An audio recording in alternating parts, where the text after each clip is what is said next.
A single drop of moisture clings to the underside of a broad, waxy leaf, swelling with the weight of 1,000 years of humidity, before it finally falls, striking the dark earth with a sound so soft it is almost a memory. In the heart of the Amazon basin, the air does not merely exist, it breathes, a heavy, fragrant presence that smells of damp earth, decaying wood, and the sweet, dizzying perfume of orchids that bloom high above in the emerald twilight. For centuries we have looked upon this vast expanse of green and seen only a void, a primal, untouched wilderness where nature reigned supreme and humanity was but a fleeting shadow. We were taught that this was a world without a history, a prehistoric garden where the trees were the only monuments and the rivers the only roads. This was the myth of the empty Amazon, a landscape so dense and so hostile to permanence that no great civilization could ever have taken root within its tangled embrace. But the forest is a keeper of secrets, and it has a way of swallowing the past in a slow, green tide of vegetation. Beneath the suffocating canopy, where the light filters down in pale, watery shafts, the ground is a thick carpet of fallen leaves and ancient silt, hiding the bones of an era we are only just beginning to name.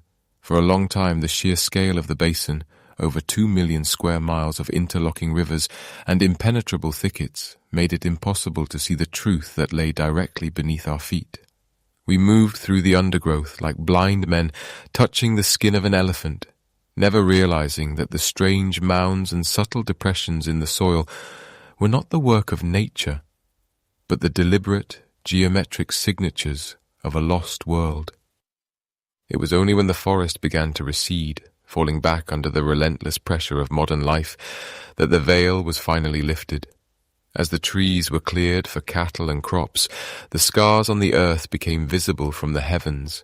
Seen from the window of a low-flying plane or through the cold, unblinking eye of a satellite, the landscape revealed a terrifying and beautiful geometry. Perfect circles, crisp squares, and intricate hexagons began to emerge from the red clay, some stretching hundreds of feet across, connected by straight, sunken roads that defied the chaotic logic of the jungle. These are the geoglyphs, the geometric earthworks of the Amazon, and they tell a story that contradicts everything we thought we knew about the deep history of the South American continent. As you settle into your blankets and let the weight of the day drift away, you are in the right place to explore these forgotten mysteries. Here at the Slumber Archives, we gather every night to share new history narrations just like this one, weaving the threads of the past into a tapestry for your dreams. If you find comfort in these journeys through time, perhaps you might consider subscribing so that we can meet here every evening, and a simple like helps our quiet community grow so others might find their way to us as well. Now, let us return to that humid silence, and the strange straight lines that cut through the ancient mud. To look at these shapes is to realize that the Amazon was once a hive of human activity, a place where the earth itself was sculpted into a cosmic map. More than 2,000 of these earthworks have now been identified, scattered across the state of Acre in Brazil and stretching into the northern reaches of Bolivia. They are not the ruins of cities in the way we usually imagine them. There are no stone towers or crumbling palaces here. Instead, there is stratigraphy, the study of the layers of time buried in the soil, which reveals a sophisticated understanding of engineering and landscape design. These people did not just live in the forest, they redesigned it. They moved hundreds of thousands of tons of earth using nothing but wooden tools and human strength, creating deep ditches and high embankments that have endured for over 2 millennia. The sheer precision of these shapes is unsettling. The circles are nearly perfect, the right angles of the squares as sharp as if they had been drawn with a giant's ruler. When we apply radiocarbon dating, a method of measuring the decay of carbon atoms to determine the age of organic material, to the charcoal found within these structures, the results take us back to a time long before the arrival of Europeans. Some of these sites were constructed as early as the 1st century, while others were maintained and expanded until the 14th or 15th century. They represent a continuity of culture that lasted for over 1,000 years, a civilization that flourished in the very place we once believed was a wasteland of hunter-gatherers. And yet, the purpose of these geometric scars remains a haunting question. They do not appear to be defensive walls, as the ditches are often on the inside of the mounds, and there is a strange lack of domestic refuse, the broken pottery and food scraps that usually mark a village site. It is as if these spaces were kept intentionally clean, reserved for something other than the mundane tasks of daily life. Perhaps they were ceremonial centers, vast open-air cathedrals where the geometry of the earth reflected the movements of the stars. Or perhaps they were something more practical, a way of managing the water and the soil in a landscape that fluctuates between drowning floods and parched droughts. As we drift deeper into the history of the basin, we must confront the limits of our own knowledge. We are looking at the remnants of a people who did not leave behind a written language, at least not one that we can recognize. Their history was written in the soil and the trees, a language of earth and leaf that we are only now learning to translate. The Amazon we see today, with its towering mahogany and sprawling vines, is not a pristine wilderness, but a feral garden. Many of the trees that dominate the forest today, the Brazil nut, the cocoa, the various palms, were actually domesticated or encouraged by these ancient inhabitants. They practiced a form of forest management so subtle and so successful that when they vanished, the forest simply grew over their work, hiding the geometry of their lives beneath a thick emerald blanket.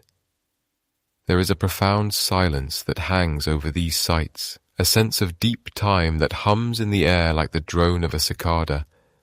We find ourselves wondering about the transition from the late Pleistocene into the Holocene and the mysterious period known as the Younger Dryas, a sudden return to glacial conditions nearly 13,000 years ago that reshaped the world's climate.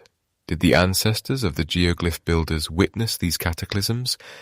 Did their culture evolve in response to a world that was constantly shifting beneath their feet? The evidence suggests that the Amazon has been inhabited for at least 13,000 years and possibly much longer, meaning that for the vast majority of human history in this region, we are essentially looking at a blank map. The geometric earthworks are the first clear words of a long-lost poem. They challenge our definitions of what it means to be civilized, suggesting that greatness does not always require stone and steel. Sometimes it requires a harmony with the land so complete that it becomes invisible once the people are gone. As the shadows lengthen over the excavated trenches and the Lidar lasers, light detection and ranging technology that can see through the trees reveal even more hidden structures beneath the canopy, we realize that we are standing on the threshold of a new understanding of our species. The Amazon is not a green desert. It is a palimpsest, a parchment that has been written upon, erased and rewritten over and over again through the long, slow march of the centuries. And so, we begin our journey through the Emerald Vale. We will follow the lines in the dirt and the ghosts in the trees, searching for the people who saw the forest not as an obstacle, but as a canvas. The humidity rises, the insects begin their evening chorus, and the geometric scars of the past wait patiently for us to uncover their meaning, one layer of earth at a time, as the world falls away into the quiet of the night. The hum of a single-engine Cessna is a lonely sound against the vast green silence of the upper Amazon. In the late 1970s, this mechanical drone became a regular companion to Alceu Ranzi, a Brazilian paleontologist whose eyes were usually trained on the ground in search of the ancient bones of giant sloths and extinct mammals.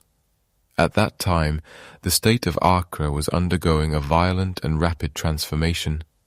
The Brazilian government had begun incentivizing cattle ranching, and the ancient, impenetrable canopy was being peeled back by chainsaws and fire to make way for grazing pastures. It was a time of immense ecological upheaval, yet, as the trees fell, something hidden for 1,000 years began to catch the light. As Ranzi looked down from his cockpit, he did not see the fossils he was searching for. Instead, he saw shadows. At first, he dismissed them as artifacts of the light, or perhaps the strange ways in which the newly cleared soil settled after the heavy rains. But as he flew further, the shadows resolved into unmistakable patterns. They were crisp, deliberate, and impossibly large. In the middle of the raw, red-brown earth of the cattle ranches, there were perfect circles. Next to them were immense squares, and further along, hexagons and octagons, all etched into the clay with a precision that defied the chaos of the surrounding wilderness. These were not the messy clearings of modern farmers, nor were they the random erosions of nature. They were geometric scars, carved into the very skin of the earth, stretching hundreds of feet across. The contrast was startling. Where the lush, chaotic green of the jungle remained, the ground was a mystery, hidden beneath layers of leaf litter and towering hardwoods. But in the cleared areas, the earth bled a deep, oxidized red, and against this crimson backdrop, the dark outlines of the trenches stood out like ink on parchment. Ranzi found himself circling these shapes, his mind struggling to reconcile what he was seeing with everything he had been taught about the history of the Amazon. According to the prevailing scientific theories of the time, the Amazon was a counterfeit paradise, a place where the soil was too poor and the climate too harsh to support anything more than small, nomadic tribes. Large-scale architecture was thought to be impossible here, and yet there they were, massive, intentional constructions that spoke of a disciplined, organized, and vanished mind. It was a moment of profound cognitive dissonance. The paleontologist was looking at the work of engineers, not nature. He began to realize that the deforestation, as tragic as it was for the ecosystem, was acting as a sort of unintentional archaeological excavation. The removal of the trees was like stripping the dust off a long-forgotten mosaic. As the years passed and more land was cleared for ranching, more of these shapes appeared. It was as if a ghost map of a lost world was being revealed, one pasture at a time. Ranzi's initial confusion turned into a quiet, persistent obsession. He began to document these sites, which would later be termed geoglyphs.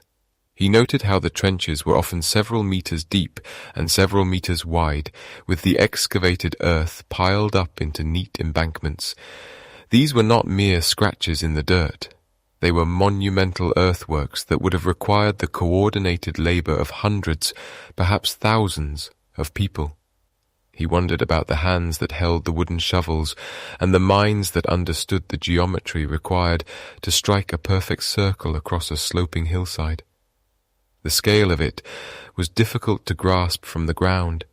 It was only from the air, from that bird's eye view, that the true majesty of the geometric landscape became apparent. The circles were so large that a person standing inside one might not even realize they were within a man-made structure. They would simply see a gentle rise in the distance. But from 1,000 feet up, the intentionality was undeniable. These were landmarks. They were statements made to be seen from the heavens, or perhaps they were sacred enclosures designed to hold the collective spirit of a people whose names had been erased by the humidity and the heat. As the 1970s gave way to the 1980s, the number of discovered sites grew from a handful to dozens, and eventually, as satellite imagery became available in later decades, to hundreds and then thousands. But in those early days, it was just Ranzi and his small plane, drifting over the frontier of the acre state, witnessing the emergence of a forgotten history. He saw the way the red earth clung to the outlines of these structures, a stark reminder of the iron-rich clay that forms the foundation of the Amazonian basin. This soil, often dismissed as barren, had been shaped and molded by a civilization that saw it as a medium for their art and their devotion. One cannot help but imagine the silence that must have filled the cockpit as Ranzi looked down at a perfect square, its corners aligned with a precision that seemed to mock the tangled vines of the nearby forest. There is a weight to such a discovery, the weight of deep time.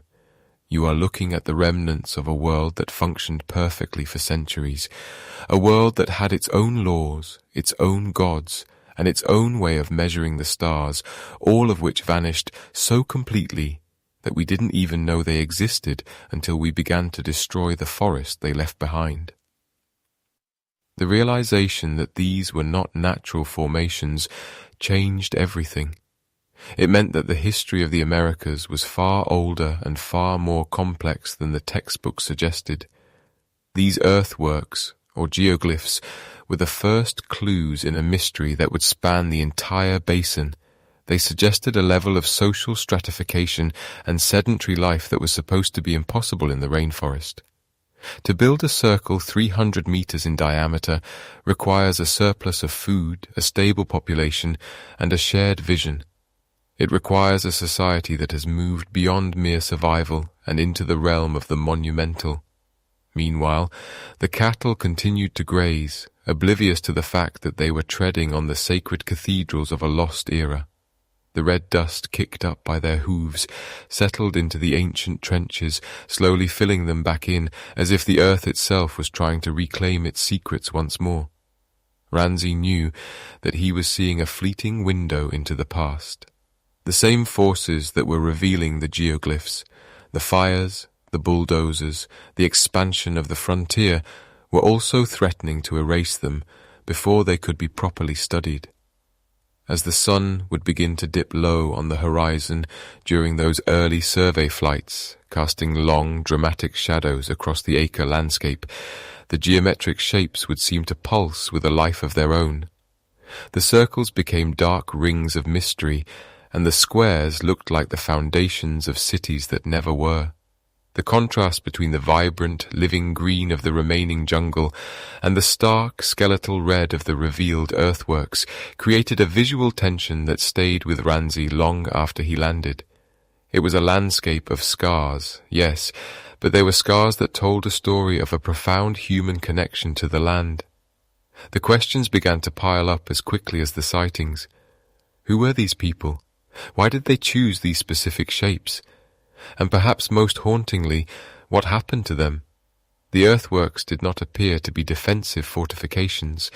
They lacked the palisades or strategic positioning one would expect for warfare.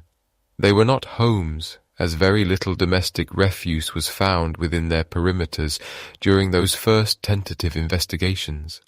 They were something else entirely, spaces carved out of the infinite green to create a sense of order, a sense of place in a world that can often feel overwhelming in its fertility. And so, the first glimpse of the Amazon's geometric scars opened a door that could never be closed again. It forced us to look at the forest not as a pristine wilderness untouched by human hands, but as a cultural landscape, a place that had been lived in, managed, and sanctified for thousands of years. The emerald veil had been lifted, and underneath we found not just trees and soil, but the enduring imprint of the human spirit, etched in red clay and silence, waiting for the world to finally wake up and notice. For decades, a single quiet assumption sat at the heart of South American history, as immovable as the ancient trees themselves. It was the idea of the pristine myth, a belief held by scholars and explorers alike that the Amazon was a vast biological cathedral, where man was merely a passing ghost. In this version of the past, the jungle was too fierce, its soil too thin, and its climate too punishing to ever allow for the rise of a true civilization. The forest was seen as a timeless, virgin wilderness, an eternal green sea that had remained unchanged since the dawn of the world, hosting only small, scattered groups of nomadic hunters who moved like shadows through the undergrowth, leaving no more mark upon the land than the wind. This perspective was championed most famously by the late archaeologist Betty Meggers, who in the mid-20th century proposed a theory that would dominate the field for generations. She called the Amazon a counterfeit paradise. To the untrained eye, the lush canopy and the explosion of life suggested a land of infinite plenty, but Meggers argued that this was a beautiful illusion. She believed the tropical soils were too acidic and nutrient-poor to support the intensive agriculture required for large sedentary populations. In her view, the environment acted as a hard ceiling on human potential. If a culture grew too large or too complex, the fragile ecosystem would simply buckle, forcing the people to dissolve back into the forest or perish. It was a philosophy of environmental determinism, suggesting that the geography of the Amazon had dictated a destiny of simplicity for anyone who dared to call it home. And so, for a long time, the mystery of the Amazon was considered solved. There were no stone pyramids here, no sprawling paved roads like those of the Maya or the Inca, and therefore it was assumed there was nothing of great scale to find. The humid air and the hungry bacteria of the soil were thought to have swallowed any evidence of the past, leaving behind a blank slate. But as the heavy machinery of the modern world began to peel back the forest cover in the late 20th century, the red earth began to tell a different story. A story that contradicted everything we thought we knew about the limits of the tropical world. The discovery of the geoglyphs, those massive geometric trenches etched into the clay, acted as a profound shock to the academic system. These were not the temporary camps of wandering tribes. These were the footprints of a society that had stayed in one place for centuries, reshaping the very crust of the earth to suit their needs.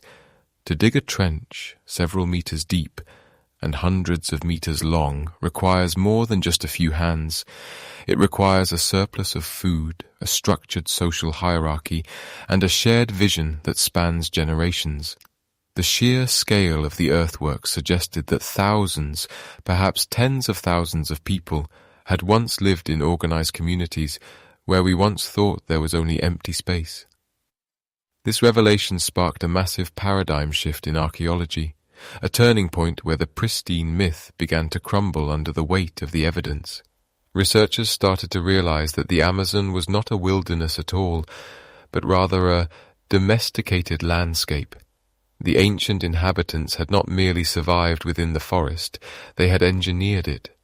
They practiced a form of sophisticated agroforestry, planting fruit-bearing trees and enriching the ground with Terra Preta, a dark man-made soil created through a slow-burning process that turned charcoal and organic waste into a self-sustaining fertilizer. This black gold allowed them to bypass the limitations of the natural soil, proving that the counterfeit paradise was, in fact, a canvas for human ingenuity. As the years passed, the silence of the forest began to feel less like an absence and more like a veil. We began to see the Amazon as a vast, living ruin, a place where the trees themselves are the descendants of orchards planted by hands that have been dust for 1,000 years. The geoglyphs are the most visible markers of this lost world, but they are only the beginning. They represent a fundamental shift in how we perceive the relationship between humanity and nature. We are forced to ask, if such a massive civilization could flourish and then vanish so completely that we forgot it ever existed, what else is hidden beneath the roots? The deeper we look into the stratigraphy, the layers of soil and sediment that act as the Earth's diary, the more we find that the pre-Columbian Amazon was a mosaic of interconnected cultures, far more complex and populous than the pristine myth ever allowed us to dream. The geometric scars in the earth are not just curiosities, they are the signatures of a people who mastered the jungle, who lived in harmony with its rhythms while bending its landscape to their will.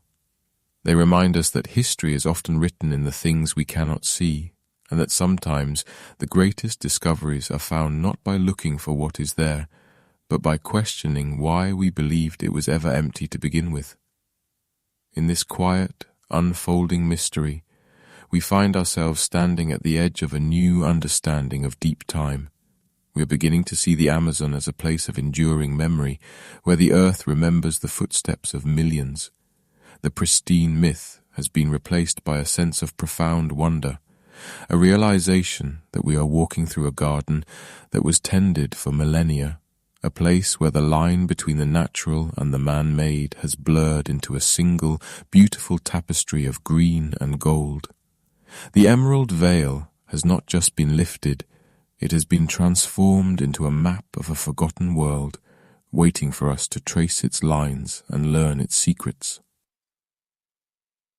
To understand the scale of what lies beneath the canopy, one must first shed the notion of primitive tools and simple survival.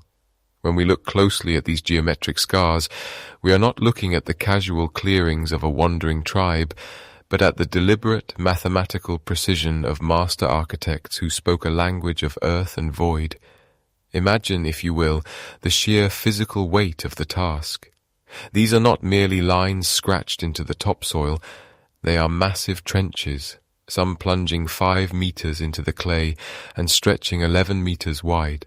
To stand at the bottom of such a ditch is to feel the earth rising up around you, like a cathedral wall, a testament to the displacement of thousands of tons of soil, all moved by hand, by basket, and by a collective will that spans generations. The shapes themselves defy the chaos of the natural jungle. There is a startling clarity to them that suggests a deep, perhaps even spiritual, obsession with geometry. Here, the forest floor is carved into perfect circles that look as though they were traced with a giant's compass. Elsewhere, there are squares with corners so sharp and sides so straight, they rival the foundations of modern monuments. There are rectangles that stretch across the landscape with unwavering symmetry and complex U-shaped enclosures that seem to cradle the very air within them. As the shadows lengthen across the red earth, one begins to wonder how a people without iron, without the wheel, and without the benefit of aerial surveys could achieve such exacting proportions over such vast distances. They were working on a canvas so large they could never truly see the finished masterpiece from any vantage point available to them, yet they never wavered, never drifted from the geometric truth of their designs. The engineering required for this is a quiet marvel of the ancient world. It suggests a sophisticated understanding of surveying and mathematics, a way of measuring the world that has since been lost to the humidity and the encroaching vines. They would have needed to account for the rise and fall of the terrain, the drainage of the heavy tropical rains, and the long-term stability of the banks they raised. And yet, for all this immense effort, these structures remain a profound enigma.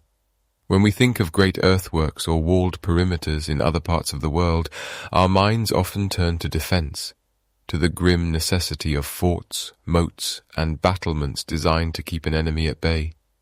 But the geoglyphs of the Amazon tell a different story, a softer story. There are no high walls here meant to repel an invader. There are no piles of sling stones, no narrow gateways for easy defense. No evidence of the scorched earth that follows a siege. The trenches are often on the inside of the mounds, or they lead nowhere in a military sense. These were not cities where people lived in cramped quarters, nor were they fortresses where warriors stood watch. Instead, the archaeology, the patient study of the layers of soil known as stratigraphy, reveals a curious lack of domestic waste. There are very few hearths, very little discarded pottery, and almost no signs of permanent habitation within the enclosures themselves. They appear, instead, to be clean, as if they were swept by the wind and maintained with a reverence that transcends the daily struggle for food and shelter. This leads us into a space of deep reflection, a place where the evidence speaks of something far more ethereal than war. If they were not living here and they were not fighting here, then these geometric giants were likely the stages for the grandest dramas of their lives. Perhaps they were ritual centers, places where the community gathered during specific alignments of the stars to dance, to mourn, or to celebrate the cycles of the sun. The precision of the squares and circles might have been a way of bringing the order of the heavens down to the messy reality of the earth, a way of anchoring their society to the eternal movements of the cosmos.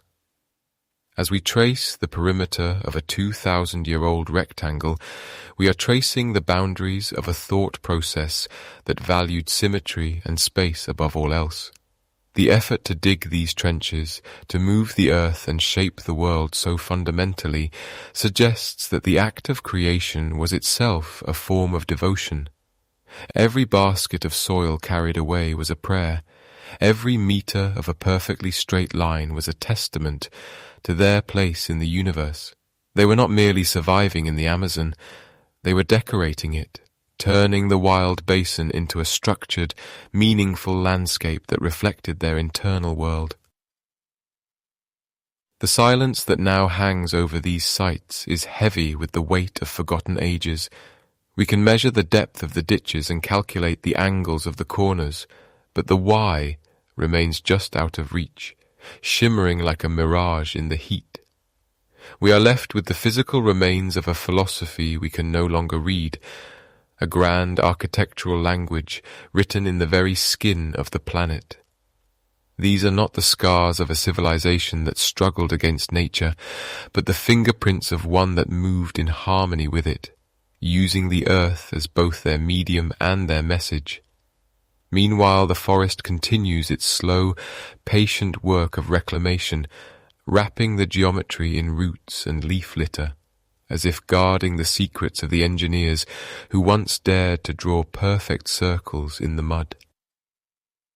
As the years passed, and the memory of the builders faded into the whispers of the trees, the geoglyphs remained, hidden but persistent. They remind us that human history is not a straight line of progress, but a series of peaks and valleys, of grand flourishes and quiet disappearances. To look upon a square that has held its shape for 20 centuries is to realize how little we truly know of the people who came before us. They possessed a mastery of their environment that did not require the destruction of it, a way of being that left a mark so deep it can be seen from space, yet so gentle it allowed the forest to breathe around it for 2,000 years. And so we walk through this gallery of the ancient, feeling the cool dampness of the earth and the stillness of the air. The geometric precision of these sites invites us to slow down, to match our pace to the deep time of the Amazon itself. It is a place of questions rather than answers, a landscape where the ghosts of mathematicians and dreamers still linger in the symmetry of the soil. We are only just beginning to learn their names, to understand their rhythms, and to appreciate the immense, quiet beauty of the world they carved into the green heart of the continent. As we look closer at the dark, rich earth that defines these geometric outlines, a curious silence begins to emerge from the archaeological record, a silence not of absence, but of intentionality. When researchers first began to excavate the interiors of these massive squares and circles, they expected to find the cluttered debris of daily life, the broken remains of cooking pots, the discarded tools of stone and bone, and the thick layers of charcoal that typically signal a long inhabited hearth. In the vast majority of ancient settlements across the globe, the ground beneath a home is a dense library of waste, a messy, vibrant record of what people ate, how they worked, and how they lived. Yet, within the boundaries of these Amazonian geoglyphs, the soil tells a remarkably different story. The interiors are strangely, almost unnervingly, clean. While the areas immediately surrounding the ditches and banks often reveal the telltale signs of human activity, the spaces inside the geometry itself are largely devoid of the domestic refuse we associate with permanent residence. There are very few pottery shards to be found, very little charcoal to suggest the warmth of a family fire. This lack of evidence is, in itself, a profound piece of evidence. It suggests that these were not villages in the traditional sense, but something far more specialized, places where the ordinary activities of sleeping and eating were perhaps set aside in favor of something more ethereal. We are left to wonder if these enclosures were designed to be empty, if the space itself was the most important element of the construction. In the study of ancient landscapes, we often find that the most sacred places are those where the mundane world is excluded. Perhaps these were ceremonial gathering places, grand stages for rituals that occurred only a few times a year, timed to the shifting of the seasons or the movements of the stars. Imagine a community traveling through the dense forest for days, arriving at a perfectly circular clearing where the grass is kept short and the earth is shaped with mathematical precision. The lack of charcoal suggests that perhaps no one lived here permanently. Instead, the geoglyphs may have served as neutral ground, or perhaps as portals between the physical world and a spiritual one that left no physical trace behind. This brings us to the possibility of the geoglyphs as astronomical observatories, great stoneless clocks carved into the crust of the earth. When we look at the orientation of the walls, we find tantalizing hints that some of these structures were aligned with the rising and setting of the sun during the solstices. In a world where the canopy often hides the horizon, creating a clear geometric vantage point would have been a monumental achievement. It would have allowed the ancient inhabitants to track the passage of deep time, to know exactly when the rains would return or when the rivers would begin their slow seasonal rise. The precision required to lay out a square with sides hundreds of meters long, perfectly oriented to the cardinal directions, speaks to a sophisticated understanding of geometry and celestial mechanics that rivals any civilization of the ancient world. It is natural to draw comparisons to other famous earthworks across the globe, to the silent standing stones of Stonehenge in the British Isles, or the sprawling, complex embankments of the Newark earthworks in the Ohio River Valley. Like those distant structures, the Amazonian geoglyphs seem to represent a desire to impose order upon the natural world, to create a space that is distinct from the wildness of the surrounding environment. In many cultures, a circle represents the heavens or the cyclical nature of time, while a square represents the earth and the four corners of the human world. By placing these shapes side by side in the middle of the rainforest, the builders may have been attempting to harmonize the earthly and the divine, creating a bridge between the soil beneath their feet and the infinite sky above. There is a quiet power in the idea of empty space, holding immense social and spiritual significance. In our modern world, we often feel the need to fill every corner of our lives with objects and noise, but the people of the ancient Amazon seem to have valued the void. These enclosures may have been containers for the invisible, spaces where the wind could howl through the ditches and the moonlight could pool in the center of a perfect square. When a space is kept clean of the debris of living, it becomes a vessel for the imagination, a place where the community can come together to remember their ancestors, to negotiate peace between warring factions, or to celebrate the simple, profound fact of their existence in a vast and often terrifying wilderness. As we contemplate these geometric scars, we must accept the limits of what we can truly know through radiocarbon dating and stratigraphy alone. Radiocarbon dating, the process of measuring the decay of carbon isotopes to determine the age of organic material, tells us when a fire was lit or when a tree was felled, but it cannot tell us the prayers that were whispered in the center of a circle. Stratigraphy, the study of the layers of soil, tells us that these sites were maintained for centuries, kept clear of the encroaching jungle through constant, dedicated labor. But it cannot tell us the melodies of the songs that surely echoed off these earthen walls. The evidence speaks of a people who were deeply invested in the long-term stewardship of their land, who viewed the earth not just as a resource to be consumed, but as a canvas for their deepest beliefs. The The scarcity of charcoal and pottery within these banks suggests a level of discipline and reverence that is difficult for us to fully grasp. It implies a society where certain places were held in such high regard that the rules of daily life were suspended upon entry. You can almost feel the transition as you imagine walking across the threshold of a ditch, leaving behind the damp, cluttered reality of the forest floor, and stepping into a realm of pure form and intended silence. The transition is not just physical, but psychological, a movement from the chaos of nature into the clarity of human thought. Perhaps, as the years passed and the generations turned, these sites served as a map of the social landscape as much as the physical one.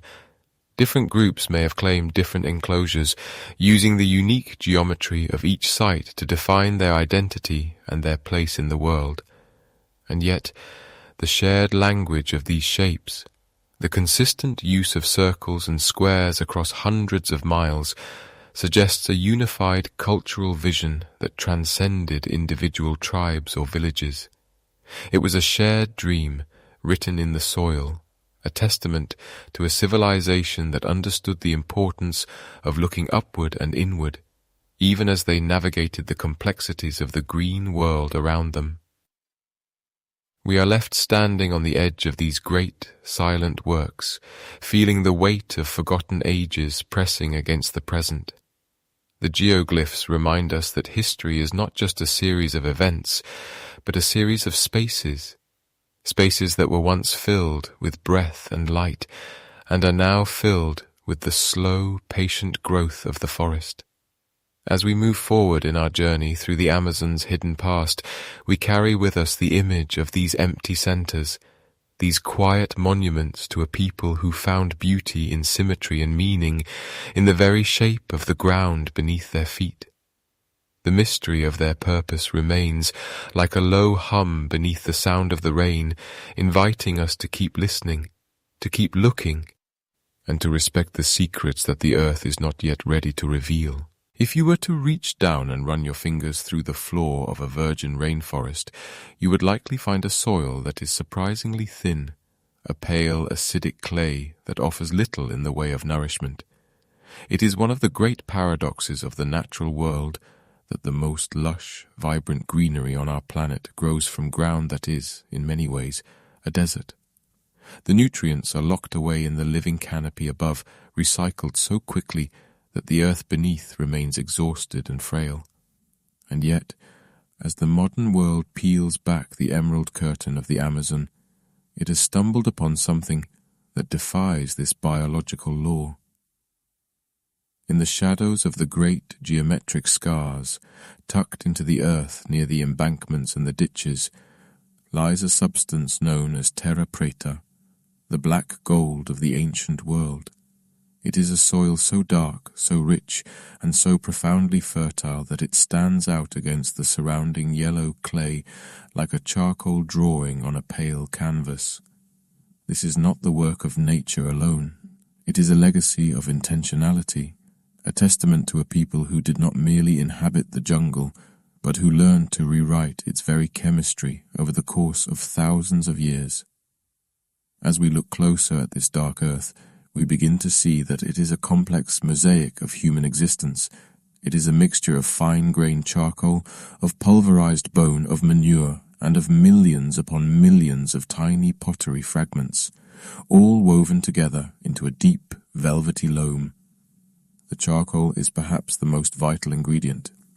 Unlike the ash from a forest fire, which washes away with the first heavy rain, this charcoal was created through a process of low-oxygen smoldering, what we might today call biochar.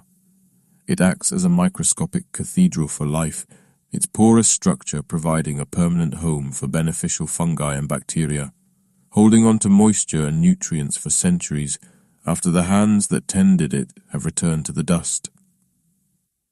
The mystery of Terra Preta lies in its endurance. Radiocarbon dating, a method where scientists measure the decay of carbon isotopes to determine the age of organic matter, tells us that some of these soil deposits began forming 2,000 years ago. or even earlier. Even now, after centuries of abandonment and the relentless leaching of tropical storms, the soil remains hyper-fertile. It is a living technology, a slow-motion alchemy that transformed the barren into the bountiful. One cannot help but wonder how many generations of quiet observation it took to perfect this recipe. How many lifetimes were spent feeding the earth so that the earth, in turn, could feed the future. This black earth was the engine that powered the construction of the geoglyphs. To move the sheer volume of earth required to create the squares and circles we see from the air, a society needs more than just a few wandering groups of foragers. They need a surplus. They need a way to sustain thousands of workers, thinkers, and architects in a single location for extended periods. The Terra Preta provided this foundation, allowing for a sedentary way of life that the natural Amazon should never have been able to support. It suggests a landscape that was once a patchwork of gardens and orchards, a managed forest where every tree and every handful of soil was part of a grand, ancestral design. As the years passed and the soil deepened, the populations grew. We begin to see a picture of the Amazon that is not a wild, untouched wilderness, but a densely populated cultural landscape, a world of interconnected towns and ceremonial centers linked by the very ground they walked upon. The pottery shards found within the soil, the broken remains of cooking pots and storage jars, remind us that this was a domestic space. It was a place of hearths and homes, of children playing in the dirt that their grandfathers had enriched, of a people who understood that their survival depended on a sacred contract with the land beneath their feet. There is a certain weight to this realization, a feeling of looking back through a glass, darkly. For a long time, the prevailing narrative of history suggested that the Amazon was too harsh an environment for complex civilization to arise. We were told that the heat and the poor soil were barriers that could not be overcome. But the Terra Preta whispers a different story. It tells us of a people who did not see the jungle as an obstacle, but as a partner. They did not seek to conquer the environment in the way of the modern world. Instead, they nurtured it, creating a legacy of fertility that has outlasted their names, their languages, and their gods. Meanwhile, the geoglyphs themselves sit atop or alongside these pockets of black gold, appearing as the spiritual or civic heart of these agricultural zones. It is as if the ancient inhabitants were marking the earth not just with their crops, but with their symbols, creating a landscape that was both functional and sacred. The deep time of the Amazon is measured not just in the rings of its oldest trees, but in the centimeters of dark earth that accumulated year after year, a slow rhythmic heartbeat of human activity that persisted for millennia. In the quiet of the forest, one can almost imagine the smoke from the smouldering pits where the charcoal was made, a low-hanging haze that drifted through the trees as the sun began to set. We can imagine the rhythmic sound of pottery being crushed to be added to the mix, a deliberate act of returning the crafted back to the raw. There is a profound humility in this practice. It is the work of a people who are thinking in centuries rather than seasons, who understood that the true wealth of a nation is not found in gold or stone, but in the health of the soil that sustains it. As we contemplate the vast scale of these 2,000 earthworks and the millions of acres of terra preta that surround them, the empty Amazon begins to feel very full indeed. It becomes a ghost map of a lost world, a world where the line between the natural and the man-made was blurred until it disappeared entirely. The geoglyphs are the bones of this civilization, and the Terra Preta is its lifeblood, both hidden for centuries, waiting for the moment when we were ready to look and to listen and to remember. The questions that remain are as deep as the soil itself. Was the creation of Terra Preta a happy accident that was later refined, or was it a discovery born of necessity during a time of environmental change? Some researchers point to the transition out of the Younger Dryas, a period of abrupt cooling and drying that occurred roughly 12,800 years ago, as a moment that might have forced ancient peoples to innovate. But the truth is buried in the stratigraphy, the layers of time and earth that archaeologists carefully peel back like the pages of a forgotten book.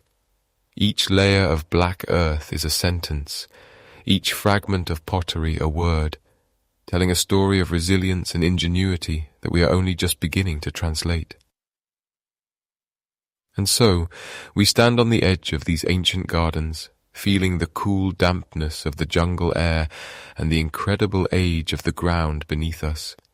The mystery of the geoglyphs is inextricably linked to the mystery of the soil. One cannot exist without the other. They are two parts of a single ancient vision, a vision of a world where humanity and nature lived in a complex, beautiful, and enduring symmetry. As the light fades and the sounds of the modern world retreat, we are left with the silence of the black earth, a silence that is not empty, but heavy with the presence of the millions who came before, and the enduring legacy they left behind in the very skin of the world. Imagine, for a moment, the sound of a steady, rhythmic footfall against packed earth, not the chaotic trampling of a jungle path, but the purposeful stride of a traveller on a highway that stretches as straight as an arrow toward the horizon. For centuries, we looked at the Amazon and saw only a trackless green void, a place where the very idea of a road seemed impossible, swallowed by the relentless hunger of the vines and the silt. But as the canopy recedes, a new skeleton is emerging from the floor of the world, a skeletal system of raised causeways and immense sunken thoroughfares that defy every assumption we once held about the ancient interior. These are not mere trails blazed by necessity, but deliberate engineered arteries that pulse with the memory of a connected continent. Through the lens of Lidar technology, that sophisticated light-pulsing radar that can effectively peel away the forest like a veil, we are seeing the true scale of this ambition for the first time. The Lidar reveals what the human eye, blinded by the undergrowth, could never hope to grasp. A vast, shimmering web of lines connecting one geoglyph to the next, bridging the gaps between the great circular mounds and the square enclosures we have studied in isolation for so long. The roads themselves are marvels of ancient geometry, often stretching 40 or 50 meters wide, flanked by deep ditches and raised embankments that would have kept the traveller dry even during the heavy breath of the monsoon season. They do not wander or meander as a natural path might. Instead, they strike out with a mathematical precision, cutting through the landscape for miles without a single deviation in their course. It is as if the builders were obsessed with the concept of the straight line, imposing a celestial order upon the chaotic growth of the basin. And as we follow these lines, we begin to realize that the geoglyphs were never lonely outposts. They were nodes in a massive, decentralized urban sprawl, a concept archaeologists have begun to call the Garden City. In this vision of the past, there is no single, suffocating metropolis, no stone-walled capital where a king sits in isolation. Instead, the city is the landscape itself. The people lived in a state of beautiful, organized dispersion, a tapestry of villages, orchards, and ceremonial centers, all linked by these grand avenues. It is a form of urbanism that feels strangely modern, yet deeply rooted in the rhythms of the earth. A way of living that allowed millions to thrive without ever severing their connection to the soil that fed them. As we walk these phantom roads in our minds, we must wonder what they were for, what moved along these wide earthen veins. We see evidence of trade, certainly, the movement of salt, of fine pottery, and of the precious black earth itself transported to enrich new fields. But the scale of the roads suggests something more than mere commerce. They suggest a social pilgrimage, a landscape designed for movement, for the gathering of distant clans at the great geometric enclosures for festivals that may have lasted for weeks under the tropical stars. There is a sense of political unity written into the very dirt, a shared language of design that spans hundreds of miles. To build a road that connects 2 points 40 miles apart requires more than just labor. It requires a shared vision, a treaty of peace, and a common understanding of the world. These roads were the physical manifestation of a social contract, a way of binding thousands of independent communities into a single, breathing entity. The sheer scale of this modification is difficult to fathom. It is a landscape transformed on a continental level. We are finding that these networks do not stop at the borders of a single valley or a single tribe's territory. They extend across the modern borders of Brazil, Bolivia, and beyond, creating a map of a lost world where the forest was not a barrier, but a canvas. The labor involved in moving such vast quantities of earth, in maintaining these avenues against the encroaching jungle, speaks to a density of population that mainstream science is only now beginning to accept. We are looking at a population in the millions, a society that had mastered the art of large-scale engineering without the use of metal tools or beasts of burden. They used only the strength of the human arm and the clarity of the human mind to reshape the face of the earth. And yet, for all their permanence, these roads eventually fell silent. As the centuries turned, the footfalls grew rarer. The rhythmic maintenance of the embankments ceased, and the forest, patient and eternal, began its slow reclamation. The wide avenues became narrow tracks, then tunnels of green, until finally they were nothing more than faint ripples in the topography, invisible to anyone standing upon them.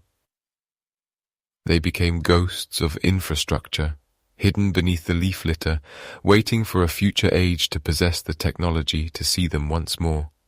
Now, as we trace these lines from the safety of our screens, we are forced to confront the limits of our own understanding. We see the roads, we see the connections, but the culture that travelled them remains a mystery, a shadow moving just beyond the reach of the Lidar's pulse. We find ourselves asking, did these roads lead to a single destination, a great central heart that we have yet to uncover? Or was the journey itself the destination, a way of living that valued the connection between people above the accumulation of power in a single place? The evidence speaks of a world that was far more integrated, far more sophisticated, and far more populated than we ever dared to dream. The Amazon was not a wilderness. It was a park, a garden, and a cathedral, all connected by a web of earth that refused to be forgotten. As we look deeper into these geometric scars, we realize that we are not just looking at ruins. We are looking at a blueprint for a different kind of civilization, one that understood that to move forward, one must first lay down a path that respects the curve of the world and the needs of the generations yet to come. The silence of these roads is not the silence of death. It is the quiet, heavy stillness of a long sleep, a sleep that is finally, slowly, beginning to end.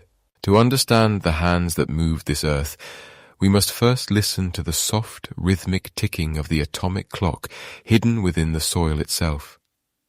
Imagine a small fragment of charcoal, perhaps a remnant of a cooking fire, or a ceremonial torch, buried beneath several feet of heavy Amazonian clay.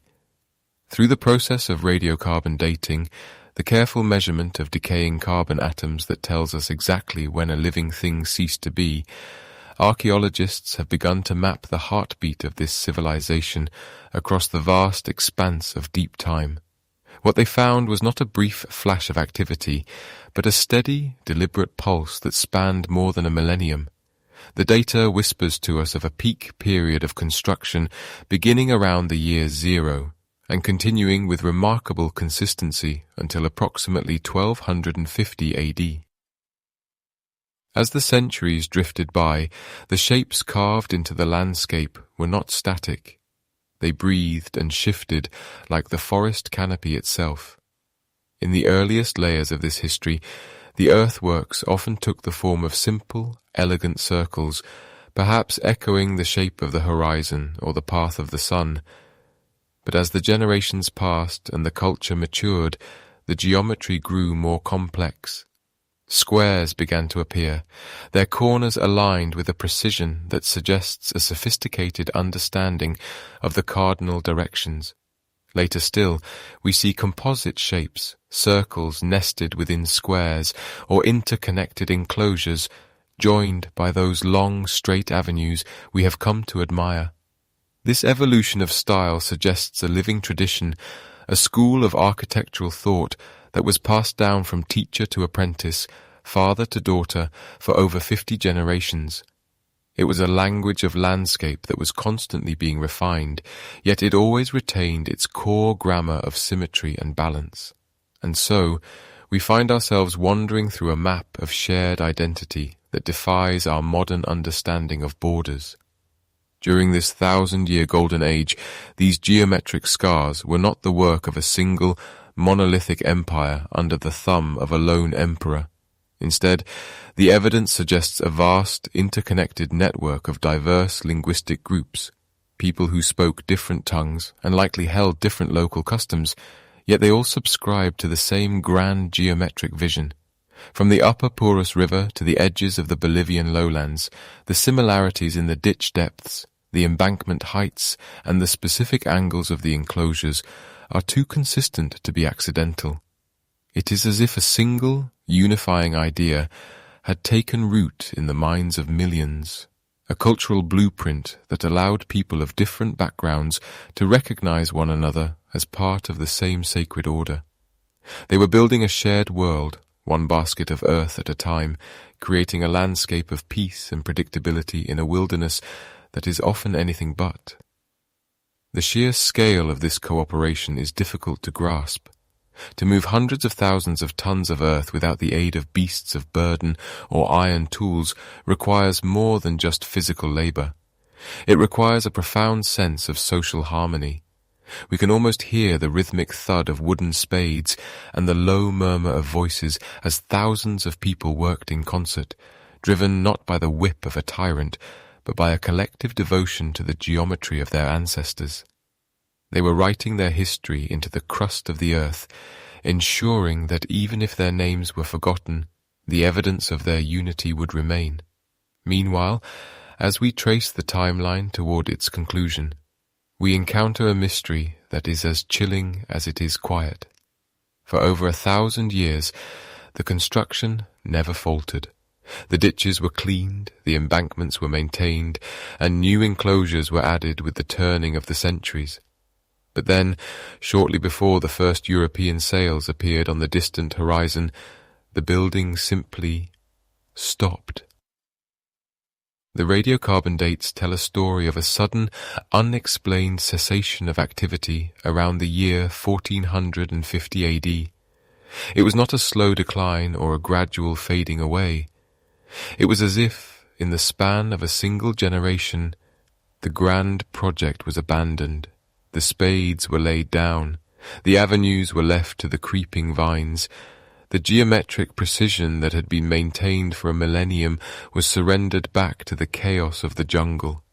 This happened decades before the arrival of foreign pathogens or steel swords, suggesting that the civilization may have faced an internal crisis, perhaps a shift in religious belief, a prolonged drought, or a social upheaval that broke the spell of the geometric order.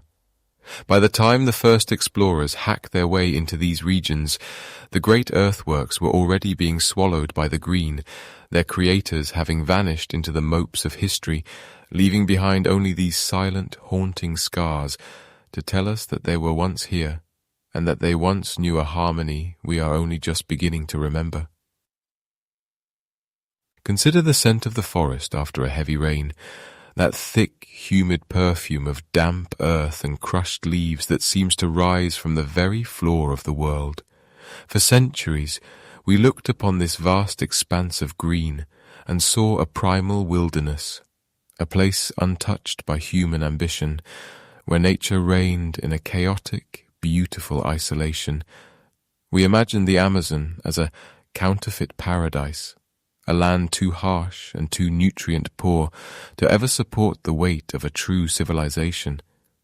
But as the shadows of the geometric earthworks emerge from the clearing mist, we are forced to confront a different truth. The forest is not a wilderness at all. It is a garden. When we walk beneath the canopy today, we are walking through a living legacy, a botanical monument meticulously curated over thousands of years by the very people who dug the great ditches and raised the earthen walls. This concept, known as ancient agroforestry, suggests that the inhabitants of the Amazon did not merely survive within the jungle. They sculpted it. They were master gardeners on a continental scale, selecting which trees would live and which would be cleared, slowly transforming the biodiversity of the basin to suit their needs. If you were to map the locations of the geoglyphs and the ancient settlements, you would find a strange and beautiful pattern in the trees themselves. Archaeologists have identified what they call hyper-dominant species, trees that appear in far greater numbers than they ever would by natural chance. Near the sites of the earthworks, the forest is heavy with the weight of Brazil nuts, the sweet pods of cocoa, and the dark, clustered berries of the acai palm. These are not accidental groves. They are the descendants of orchards planted by hands that have been dust for 1,000 years. The process was slow, a patient dialogue between humanity and the soil that spanned generations. It began with the selective thinning of the forest, removing the weeds of the jungle to make room for the species that provided food, medicine, and fiber. As the centuries drifted by, the forest began to take on a human character. The people practiced a form of forest management that was so subtle, so integrated into the natural rhythm of the land, that later explorers mistook it for the work of nature alone. But the evidence is there, written in the genetic diversity of the flora, a silent testimony to a civilization that did not seek to conquer the environment, but to enhance it. In the vicinity of the geometric scars, the concentration of these useful species is particularly dense. It is as if the earthworks were the hearts of great green lungs, centers of life where the people gathered not just to build and pray, but to harvest the bounty they had so carefully cultivated. They understood the subtle chemistry of the earth, how to enrich the thin, acidic soils with charcoal and organic waste to create the Terra Preta, the dark, fertile earth that still remains productive today. This was not the slash-and-burn agriculture of the modern era, which leaves the land scarred and exhausted. It was a regenerative cycle, a way of living that left the forest richer than it had been before.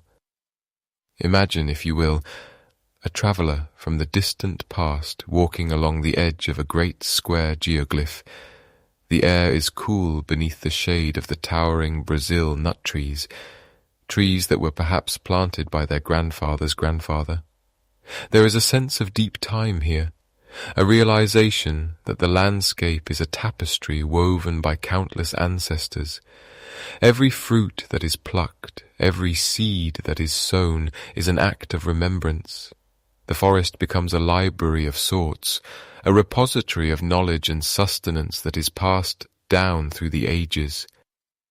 This domesticated forest challenges our very definition of what it means to be wild. If the Amazon we see today is the result of human intervention, then the boundary between nature and culture begins to dissolve. The great green sea is not a barrier to civilization, but its greatest achievement. The earthworks are the bones of this society, but the trees are its flesh. They are a living archive of a way of life that understood the value of patience, a culture that could look at a sapling and see the food it would provide for a child born 100 years in the future. As we study these hyper-dominant species, we begin to see the Amazon as a mosaic of managed landscapes. One area might be dominated by the rubber tree, another by the maripa palm, each zone reflecting the specific needs and traditions of the people who lived there. It is a staggering realization that millions of square miles of what we once thought was virgin forest were actually shaped by human intent. The scale of this management is almost impossible to grasp. It suggests a population much larger and more organized than we ever dared to imagine. And so, the mystery of the geoglyphs takes on a new layer of depth. They were not isolated monuments in a lonely jungle. They were the focal points of a vast inhabited garden. The people who dug these trenches were the same people who ensured that the Brazil nut would flourish. The same people who found the wild ancestors of the cocoa plant and nurtured them into a staple of their world. They were architects of the earth and the air alike. But as the years passed and the societies that maintained these gardens began to fade, as the geometric order was abandoned and the people moved away or succumbed to the pressures of time, the forest did not simply return to its original state. It carried the mark of its masters. The orchards continued to grow, the seeds continued to drop, and the domesticated species held their ground against the encroaching wild. The Amazon we see today is the ghost of that ancient management, a lingering echo of a world where humanity and nature moved in a slow, deliberate dance. We are left to wonder about the knowledge that has been lost, the specific techniques of planting, the understanding of the lunar cycles and the seasonal floods that allowed such a massive undertaking to succeed. How did they know which trees would thrive together? How did they manage the delicate balance of the ecosystem for so long without causing it to collapse? The forest holds these secrets close, whispering them in the rustle of the leaves and the fall of the fruit. As we look upon the geometric scars through the lens of modern technology, we must remember that we are looking at more than just dirt and stone. We are looking at a philosophy, a way of being in the world that saw the earth not as a resource to be extracted, but as a legacy to be tended. The earthworks and the trees are part of the same story, a story of a people who knew that to shape the earth was to shape the future. The Amazon is a living monument, a testament to the fact that even in the deepest reaches of the green, the hand of humanity has always been present, guiding, planting, and waiting for the harvest of time. Imagine a pulse of light, invisible to the human eye, traveling from a height of several thousand feet and striking the dense emerald crown of the rainforest. This light does not merely bounce off the surface. It filters through the microscopic gaps between leaves, slipping past the tangled vines and the heavy, humid air, until it finally touches the dark soil of the forest floor. This is the essence of Lidar, light detection and ranging. It is a technology that functions like a digital scythe, allowing researchers to peel away the thick, suffocating layers of vegetation without ever disturbing a single branch. By measuring the time it takes for these millions of laser pulses to return to their source, scientists can generate a three-dimensional map of the ground itself, stripping the Amazon of its green cloak to reveal the skeletal remains of a world we once thought was lost forever. As the data flows into the computers of archaeologists, the transformation is nothing short of miraculous. The chaotic, impenetrable jungle is replaced by a stark, grey landscape of geometric precision. Where there was once only a wall of trees, there are now squares, circles, and intricate octagons, carved into the earth with a clarity that defies the passage of centuries. For decades, we believed that the earthworks revealed by deforestation were isolated anomalies, tragic scars left behind by a vanished people that only became visible once the land was cleared for cattle and soy. But as the LiDAR sensors scan the untouched depths of the primary forest, we are coming to a startling realization. The scars are everywhere. They do not stop where the clearing ends. They continue deep into the shadows, hidden beneath a canopy that has guarded them for 500 years. The numbers have begun to climb with a dizzying momentum. What began as a few dozen curious mounds has exploded into a catalogue of over 2,000 recorded structures, and yet even this staggering figure is whispered to be a mere fraction of what truly lies beneath the roots. Each flight of the Lidar-equipped aircraft reveals more causeways, more defensive ditches, more ceremonial plazas that speak of a population density once thought impossible for this region. It is as if we are looking at a giant puzzle, and for the first time we are seeing enough pieces to realize that the picture is far larger than the table we are building it on. The Amazon is not a wilderness, it is a vast, interconnected ruins, a sprawling map of human intention that stretches across thousands of miles of the basin. Meanwhile, the hunt for these geometric ghosts has moved from the cockpit of the airplane to the quiet rooms of citizen scientists and researchers across the globe. Through the use of high-resolution satellite imagery, individuals are spending their nights scanning the edges of the forest, looking for the telltale shadows of straight lines and perfect curves that nature rarely produces on its own. There is a certain meditative quality to this search, a slow, rhythmic scrolling through the pixels of a digital landscape, searching for the hand of a builder who lived 1,000 years ago. These scars on the earth, once seen as evidence of modern destruction, have become the breadcrumbs leading us back to an ancient sophistication. We are beginning to understand that the deforested areas were not the heart of this civilization, but merely the window through which we first glimpsed it. As the years pass and the technology becomes more refined, the resolution of our understanding sharpens. We can see the subtle depressions where water once flowed into man-made reservoirs. We can trace the ancient roads that run straight as an arrow for kilometers, connecting one earthwork to the next. The scale of the labor involved is almost impossible to grasp when one considers the tools of the era. To move such vast quantities of earth, to maintain the geometric purity of a circle 300 meters across, requires a level of social organization and engineering knowledge that challenges every traditional narrative of the Amazonian past.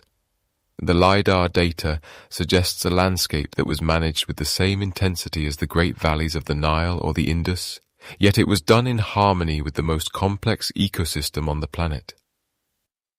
The mystery deepens when we consider the sheer variety of these shapes. Some are simple enclosures, while others are complex nested structures that seem to follow astronomical alignments or perhaps represent a symbolic language written in the soil itself.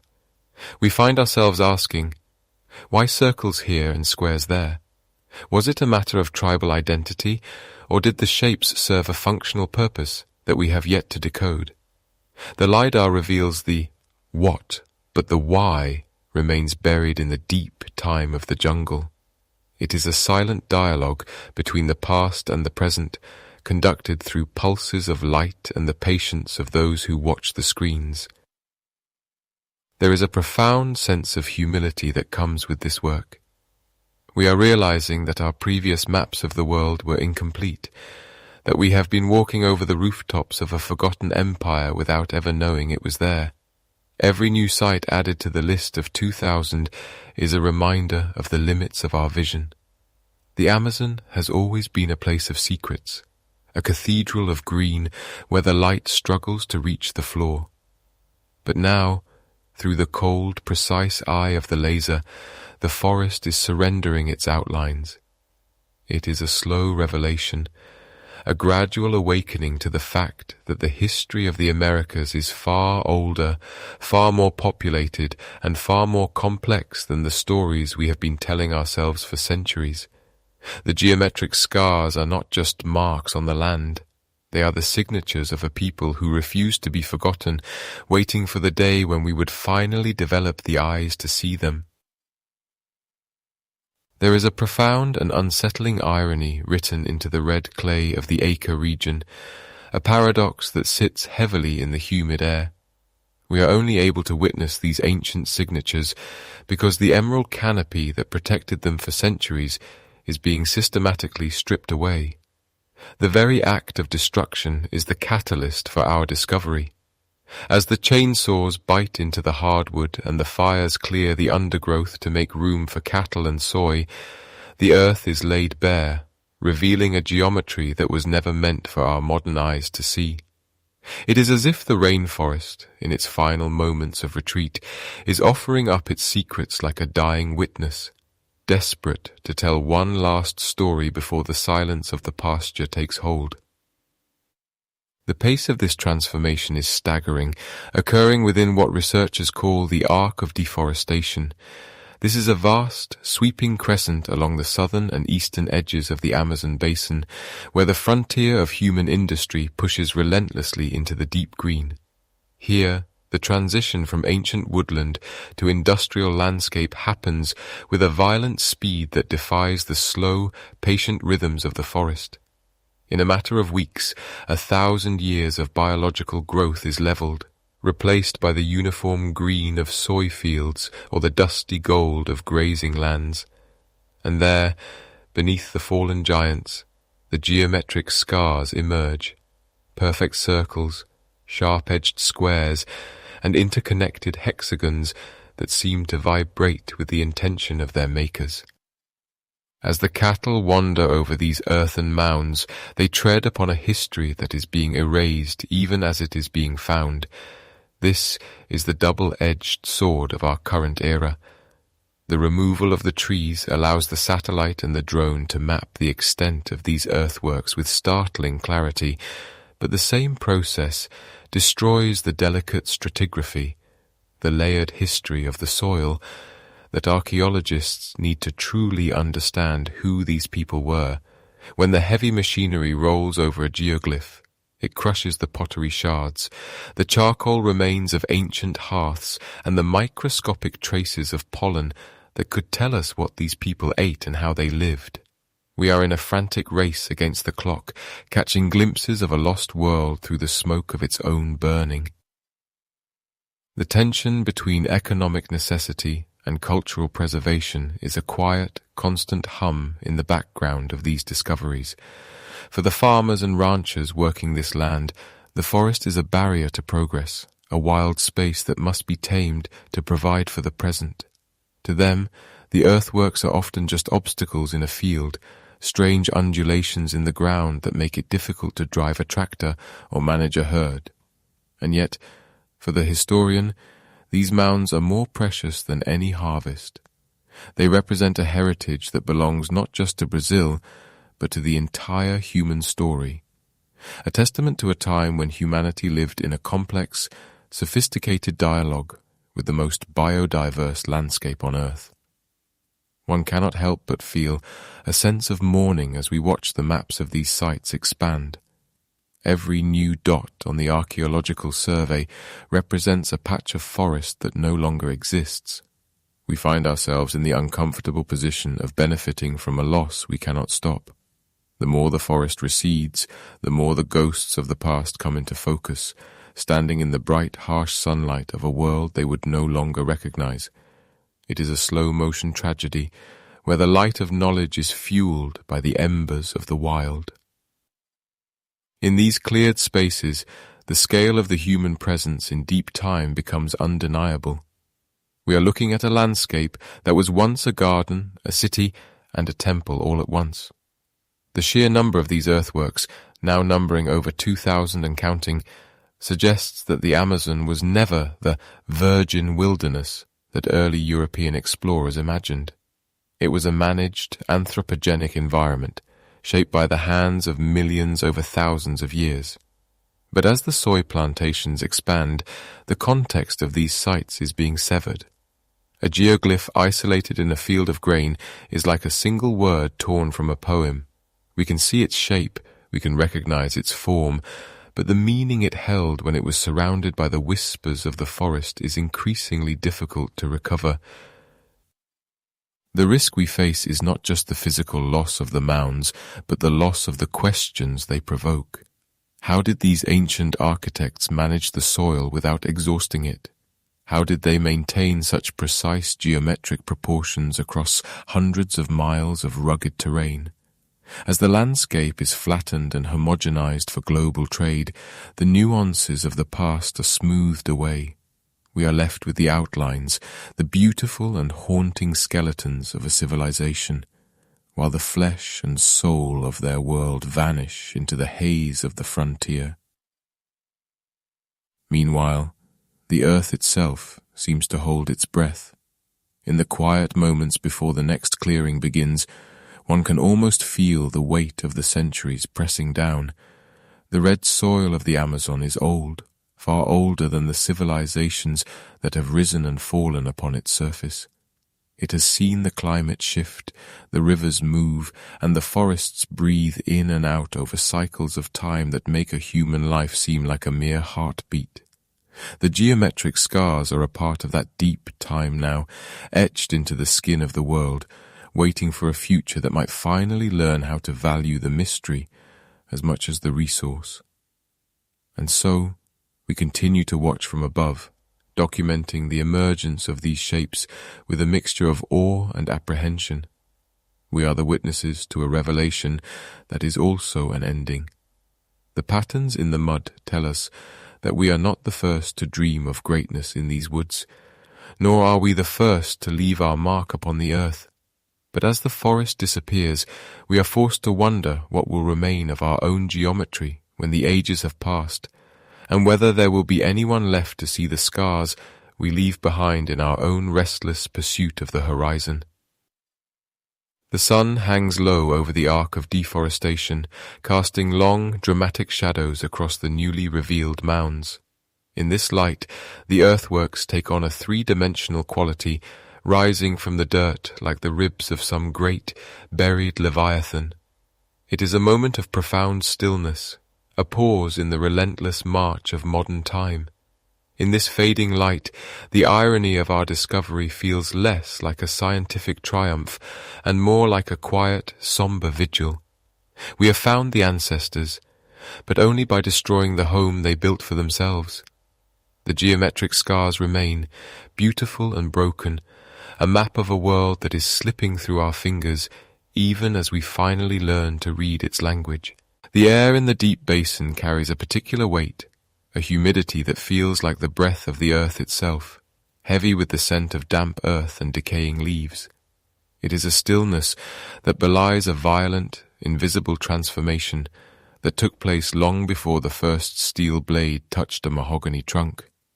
We often imagine the fall of civilizations as a thunderous event, marked by the clash of shields or the roar of flames, but for the people of the geometric earthworks, the end arrived on the softest of feet. It was a phantom that travelled through the trade winds and along the winding arterial rivers, moving much faster than any man could walk. Long before the first European explorers set foot in the deep interior, their invisible companions had already arrived. Smallpox, influenza, and measles, pathogens to which the indigenous populations had no biological defense, rippled outward from the coasts like stones dropped into a calm pond. These diseases were the vanguard of a new world, a biological shockwave that outpaced the physical arrival of the strangers who carried them. In the great plazas and along the raised causeways of the Amazon, the silence began not with a departure, but with a sudden, overwhelming stillness. Within just a few decades, populations that had thrived for over 2,000 years were decimated, reduced by 90% or more in a demographic collapse so profound it is difficult for the modern mind to grasp. Imagine the geometric enclosures, once kept pristine and clear of debris, suddenly falling into neglect. The meticulous weeding of the ditches stopped. The ceremonial fires were left to smoulder and go cold.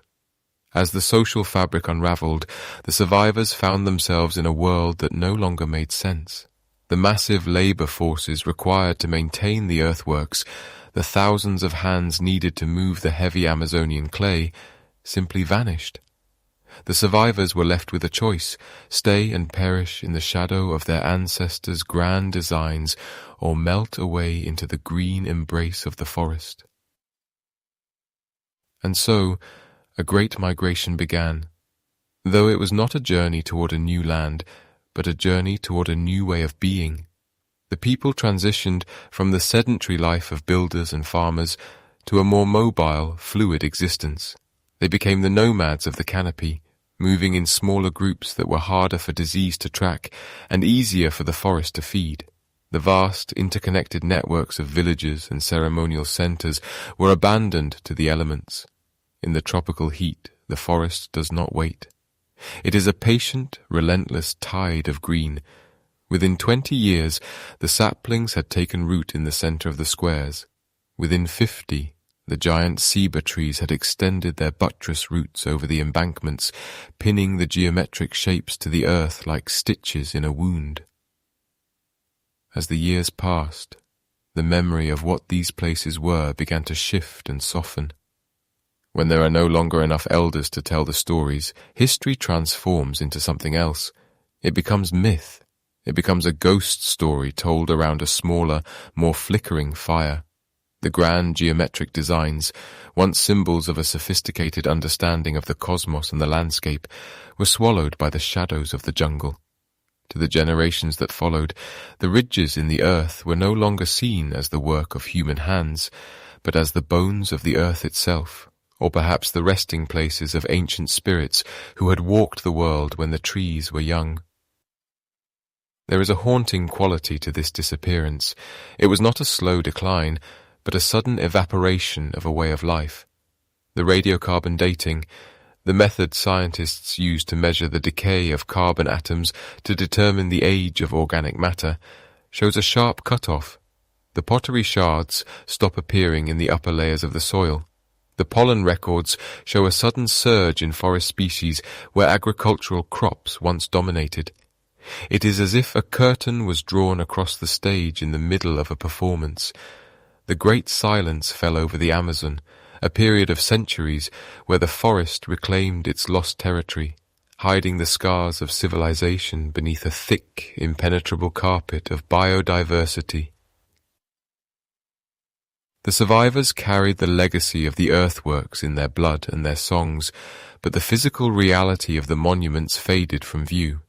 The knowledge of how to align a ditch with the solstice or how to engineer a square that spanned hundreds of meters was no longer a tool for survival. In the new world of the post-contact Amazon, survival meant invisibility. It meant being able to move without leaving a trace. The very permanence that the earthwork builders had sought became a liability. And so, the forest became a sanctuary, a place to hide from the encroaching chaos of the outside world, while the geometric scars slept beneath the roots, waiting for a time when the canopy would finally be pulled back to reveal the tragedy of their abandonment. It is a somber reflection on the fragility of human achievement. We build in stone and earth, hoping to leave a mark that will endure, yet we are ultimately at the mercy of forces far smaller than ourselves, a microscopic virus, a shift in the climate, a break in the chain of oral tradition. These are the things that topple empires. As we look at the Lidar maps today, seeing the outlines of those 2,000 earthworks, we are looking at the remnants of a world that was ended by a whisper. The geometric shapes are a testament to what was lost in that silence, a map of a collective memory that was almost entirely erased by the passage of time and the relentless growth of the wild. The transition from a landscape of monuments to a landscape of wilderness was so complete that for centuries the world believed the Amazon had always been an untouched Eden. We mistook the recovery of the forest for its original state. We walked over the hidden embankments and through the overgrown plazas, never realizing that we were treading on the ruins of a lost world. The survivors had moved on, their lives reshaped by the necessity of the present, leaving the earthworks to speak for themselves in a language that would not be decoded for 500 years. In this quietude, there is a lesson about the nature of ruins. A ruin is not just a broken building, it is a bridge between what was and what is. The earthworks of the Amazon are unique because they are ruins made of the very soil they sit upon. They do not crumble like stone. They erode, they soften, and they are eventually consumed by the life they once supported. The disappearance of the people who built them was not a failure of will, but a surrender to the inevitable cycles of life and death that govern the rainforest. As the forest reclaimed the geoglyphs, it did so with a gentle, suffocating grace, weaving a shroud of green over a civilization that had once dared to impose its own order on the chaos of the jungle. Now, as the modern world returns to these sites with satellites and chainsaws, we are forced to confront the magnitude of that loss. Each geometric shape revealed by the clearing of the trees is a reminder of the great silence, a visual echo of a voice that was hushed centuries ago. We are the latecomers to this story, arriving long after the protagonists have left the stage, trying to piece together the plot from the shadows left behind. The earth remains, scarred and beautiful, holding the secrets of the disappeared in its cold, dark embrace, a silent witness to the rise and fall of a world that we are only just beginning to remember. The smell of damp earth and crushed leaves rises from the forest floor, a scent that has lingered here for thousands of years, unchanged even as the world above the canopy shifted and fractured, while the geometric scars etched into the soil appear to us as ghosts of a vanished era. For the indigenous peoples who still call the Amazon home, these earthworks are not merely archaeological sites or curiosities of a bygone age. They are the footprints of their grandfathers. To walk across the raised embankments of a geoglyph is to step upon a living map, a physical manifestation of a lineage that was never truly broken, only obscured by the encroaching shadows of the modern world. As we look upon these shapes from the safety of our screens, we often speak of discovery, yet for many local communities, these places were never lost. They were known in whispers, woven into the oral histories that survived the long centuries of colonial silence. The modern guardians of the forest see these structures as proof of their enduring presence, a silent testimony written in the very skin of the earth. These earthworks provide a tangible connection to a deep time that predates the arrival of European ships, offering a powerful counter-narrative to the idea that the Amazon was an untouched wilderness, a pristine void waiting to be filled. Instead, the evidence reveals a garden, carefully tended and geometrically ordered, a landscape that was shaped by human hands and human hearts over the course of millennia. The relationship between the modern tribes and these ancient monuments is one of quiet reverence and a profound sense of responsibility. In the eyes of many indigenous leaders, the protection of these archaeological treasures is inseparable from the protection of the forest itself. They recognize that the same forces of deforestation that revealed these geometric secrets also threaten to erase them forever. When the trees are cleared for cattle or soy, the delicate stratigraphy, the layered history of the soil, is churned up and lost. The carbon dating that allows scientists to pin these structures to specific centuries becomes impossible once the earth is disturbed by heavy machinery, and so the local communities act as sentinels, standing between the weight of the past and the pressures of the present. There is a certain irony in the way these discoveries have empowered indigenous land rights. For decades, legal claims to ancestral territories were often dismissed by those who argued that the land showed no signs of permanent habitation. The scarring of the landscape, as some have called it, has become a shield. These 2,000 earthworks are undeniable evidence of long-term, sophisticated occupation. They are deeds to the land, written in soil and stone, proving that the ancestors of today's tribes manage this environment with a complexity that we are only just beginning to grasp. As the years pass, these geometric revelations are being used in courts of law to secure the future of the forest, ensuring that the descendants of the builders can remain the stewards of their own history. Meanwhile, the work of preservation continues in the quiet corners of the basin, away from the headlines and the cameras. It is a slow, methodical process, much like the way the forest itself grows. Indigenous rangers and local guides work alongside archaeologists, sharing their intimate knowledge of the terrain to help map the extent of the civilization. They know where the water flows after a heavy rain, where the soil changes color, and where the ancient roads, or sakbeob, might still lie hidden beneath the leaf litter. This collaboration represents a bridge between two ways of knowing: the scientific method, with its radiocarbon samples and satellite imagery, and the ancestral wisdom that understands the forest as a living, breathing entity. It is a delicate balance, trying to study the past without disturbing the peace of those who came before. Many indigenous groups view these sites as sacred, places where the veil between the world of the living and the world of the spirits is thin. They do not always see the need for excavation, for digging into the earth to find pottery shards or charcoal. For them, the existence of the shapes themselves is enough.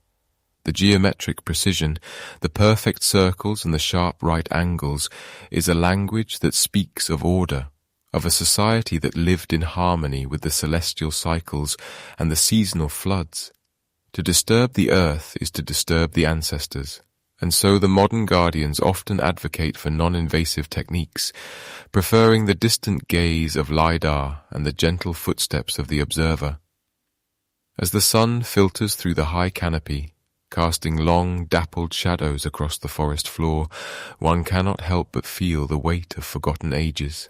The indigenous people who walk these paths today carry the memory of a world that was once vast and interconnected, a network of villages and plazas that stretched across the heart of the continent. They are the keepers of the great silence, the ones who listen to the wind as it rustles through the trees that now grow where great houses once stood. Their presence is a reminder that history is not a straight line, but a circle, much like the geoglyphs themselves, returning always to the earth from which it sprang. The discovery of these 2,000 earthworks has shifted the perspective of the entire world, but for the people of the Amazon it has simply confirmed what they have always known in their bones. They are the children of a sophisticated past, the heirs to a legacy of resilience and ingenuity. Every square, every hexagon, and every sprawling avenue revealed by the receding forest is a testament to the fact that they have always been here, and that their story is far from over. The landscape may be scarred, but those scars are also marks of survival, symbols of a culture that refused to be erased by time or tide. And so, the work of the modern guardians becomes a form of living archaeology. They are not just protecting ruins, they are protecting a way of life that continues to evolve. By defending their land rights, they are ensuring that the secrets of the earthworks remain safe, held in trust for future generations who may one day possess the technology to understand them without breaking the soil. It is a patient vigil, a long watch kept in the green twilight of the jungle. As we move deeper into this century, the role of these indigenous communities will only become more vital as they stand at the intersection of ancient history and the modern struggle for the planet's survival. We are left to wonder about the conversations that take place around the fires in these remote villages, where the stories of the old ones are told under the same stars that guided the builders of the geoglyphs. Do they speak of the people who moved the earth? Do they recognize the patterns in the stars that match the patterns in the ground? The limits of what we know are vast, but the limits of what they remember may be narrower than we think. There is a continuity here, a thread of human experience that stretches back through the Younger Dryas, that period of sudden climatic cooling thousands of years ago, and forward into an uncertain future. The earth remains, holding its breath, a silent witness to the rise and fall of civilizations. The geometric scars are not just wounds, they are the signatures of a humanity that dared to dream in monumental scales. As the modern guardians walk the edges of these ancient shapes, they do so with a quiet pride, knowing that the forest is not a void, but a crowded room filled with the echoes of those who came before. The shadows of the disappeared are long, reaching out to touch the hands of the living, guiding them as they navigate the complexities of a world that is only just beginning to remember the true depth of its own history. The measured pace of life in the Amazon, governed by the rising of the river and the ripening of the fruit, reflects the same patience required to truly understand these earthworks.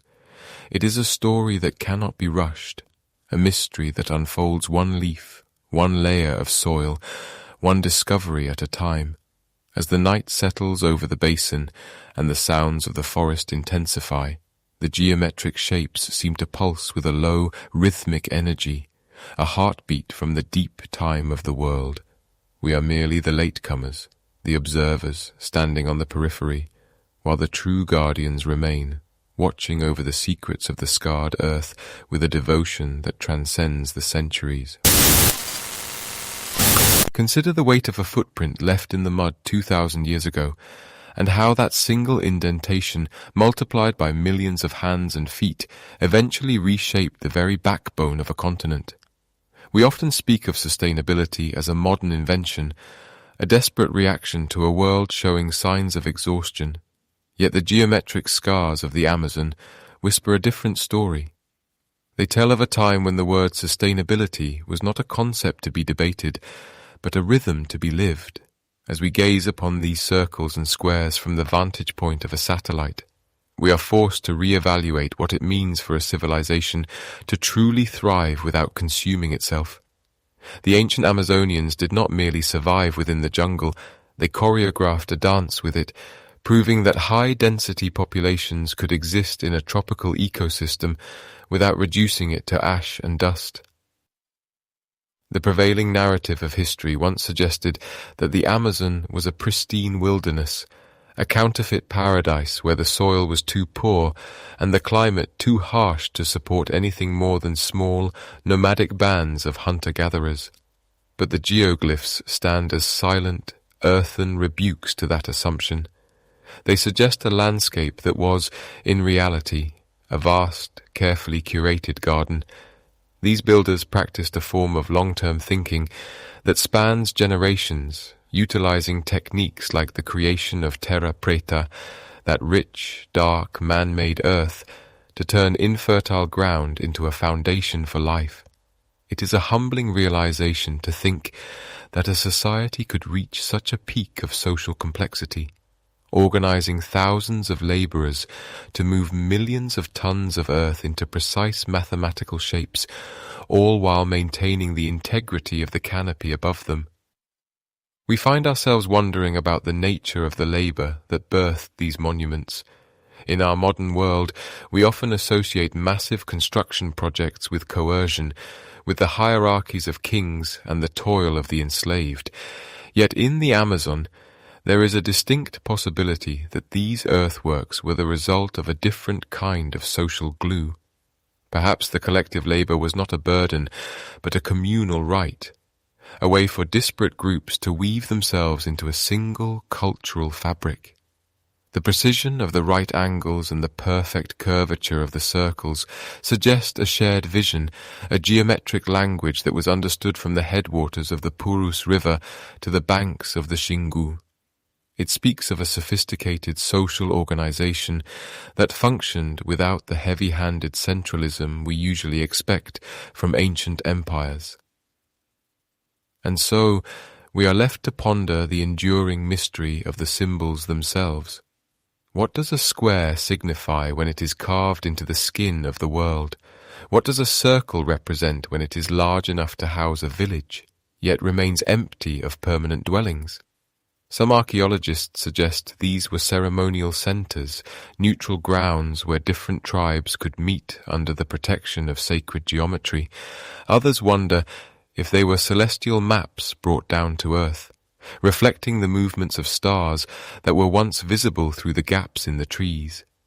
The specific meanings of these shapes remain locked away in a vault of deep time, protected by the very soil that preserves them. We see the patterns, but we have lost the key to the cipher. As the years pass and more of the forest is cleared, revealing more of these ancient signatures, we are reminded that our understanding of human history is as fluid as the Amazon River itself. We are looking at the remnants of a philosophy that viewed the earth not as a resource to be extracted, but as a canvas to be honored. The geoglyphs are not just ruins, they are lessons in stone and clay, teaching us that the footprints we leave behind do not always have to be scars. They can be symbols of a profound harmony, a testament to a time when humanity knew how to belong to the earth, rather than simply occupying it. The silence of the earthworks is not a void, but a presence. It is the quiet of a library where the books are written in the rise and fall of the terrain. When we study the stratigraphy, the layering of the soil that acts as a timeline of human activity, we see centuries of stable occupation. We see evidence of a diet rich in fruits, nuts, and fish, a lifestyle that utilized the forest's bounty without depleting its core. This was a civilization that understood the limits of its environment and chose to work within them, creating a legacy that remained hidden for 1,000 years beneath the verdant growth. It is a strange irony that it took the destruction of the forest to reveal the genius of those who once protected it. As the modern world encroaches, tearing away the green veil to make room for cattle and soy, the ancient shapes emerge like ghosts from the mist. They serve as a mirror, reflecting our own choices back at us. Where the ancients built circles that integrated with the flow of the land, we build straight lines and rigid grids that cut across it. The contrast is stark, and in the quiet hours of the night, it invites a certain melancholy. We are uncovering a lost wisdom at the very moment we seem most in need of it. Yet we are doing so through the process of losing the environment that nurtured that wisdom in the first place. The mystery of the Amazonian earthworks is a reminder that there are still great secrets buried just beneath our feet. It challenges us to look at the wild places of the world with new eyes, recognizing that what we see as untouched nature may actually be the ruins of a highly managed and deeply loved landscape. The people who dug these ditches and raised these mounds were engineers of the soul as much as they were engineers of the earth. They left behind a message written in the very ground, a message that survives radiocarbon dating and the slow decay of the centuries. It is a message of endurance, of community, and of a deep, abiding respect for the living world. As we contemplate the scale of these 2,000 geoglyphs, we must accept that we may never truly know the names of the architects or the prayers they whispered as they moved the soil. We are like children stumbling upon a grand cathedral after the congregation has long since departed. We can admire the architecture, we can measure the walls, and we can wonder at the light, but the heart of the experience remains just out of reach. And perhaps that is how it should be. Some mysteries are meant to be felt rather than solved, providing a sense of wonder that keeps us humble in the face of the vast, unfolding story of our species. The Amazon continues to breathe, its deep green lungs exhaling the moisture that fuels the planet, while beneath the roots, the geometric scars wait in the darkness. They are the fingerprints of a lost way of being, a reminder that the path to the future might just be found by looking back into the depths of the forest, into the circles and squares that define a forgotten peace. As the night deepens and the world grows still, we can almost hear the echoes of the shovels, the rhythmic thud of earth meeting earth, and the soft voices of a people who knew, better than we do, how to live as part of the whole. The lessons are there, etched in the dirt, waiting for a world quiet enough to finally listen. Imagine, for a moment, the weight of the rain as it falls against the canopy, a sound that has remained unchanged for 10,000 years. It is a soft, percussive hum that blurs the lines between the air and the earth, masking the secrets held within the soil. As the light begins to thin, turning the vibrant greens of the Amazon into shades of deep violet and charcoal, we rise above the treetops, ascending into the cooling mist until the individual leaves vanish into a single, breathing ocean of shadow. From this height, the geometry of the past reveals itself one last time. The squares are not just shapes, and the circles are not merely lines. They are the thumbprints of a humanity that understood the rhythm of the world long before the first stone was laid in the great cities of the West. The earthworks sit in a state of quiet dignity, cradled by the regrowth that has spent centuries trying to reclaim them. There is a profound stillness here, a sense that the land is resting after a long and industrious day. These geometric scars, once thought to be the remnants of a primitive struggle, are now understood as the blueprints of a sophisticated harmony. They represent a time when the forest was not an obstacle to be cleared, but a partner to be nurtured. As the secondary growth of trees, the cedar, the mahogany, and the towering Brazil nut, stretches toward the darkening sky, their roots coil around the ancient embankments, knitting the history of the people into the very biology of the land. It is a marriage of the artificial and the natural, a testament to a civilization that wrote its legacy in the dirt rather than in the stars. As we look down upon these fading outlines, there is a lingering sense of the ephemeral nature of all human endeavor. We build monuments of steel and glass, believing them to be eternal, yet here, in the humid heart of the basin, we see that the most enduring structures are those made of the earth itself.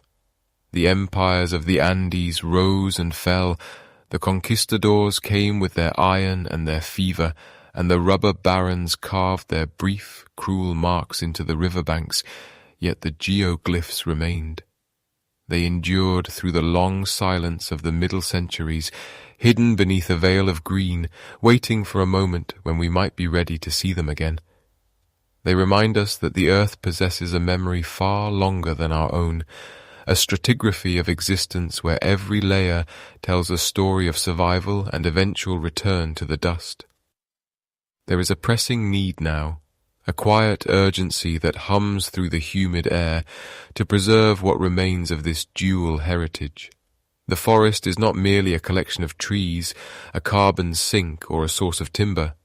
It is a library of human experience, a vast, living archive where the shelves are made of loam and the books are written in the arrangement of the soil. To lose the forest is to lose the context of our own history, to erase the evidence of a way of life that proved humanity could thrive without destroying the very cradle that supports it. We are the guardians of a mystery that is only just beginning to unfold, and as the shadows lengthen across the state of Acre and beyond, the preservation of these sites becomes a preservation of our own collective soul. The geoglyphs invite us to contemplate the limits of what we truly know. For so long, the narrative of the Amazon was one of an untouched wilderness, a counterfeit paradise where large-scale society was deemed impossible. But the earth does not lie.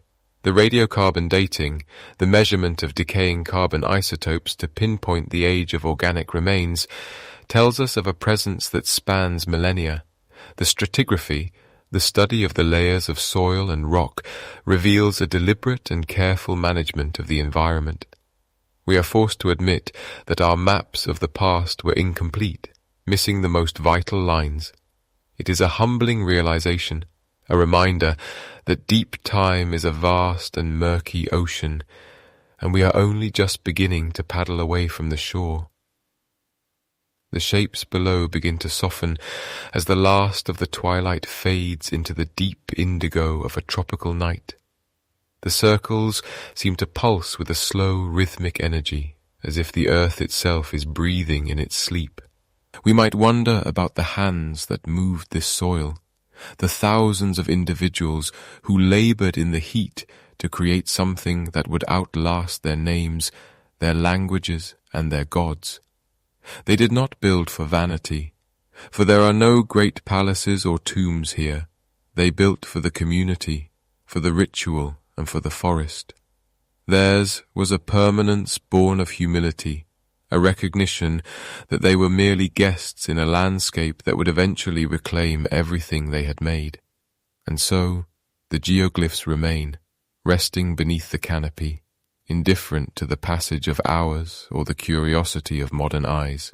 They are the ghosts of a golden age, etched into the skin of the world, offering a silent benediction to those who seek a different path forward.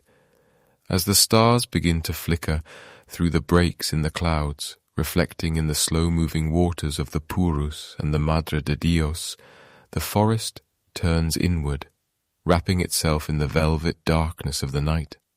The stories of the 2,000 earthworks are not yet finished. They are merely waiting for the next rain, the next dawn, and the next generation to look down with wonder and see the wisdom in the dirt.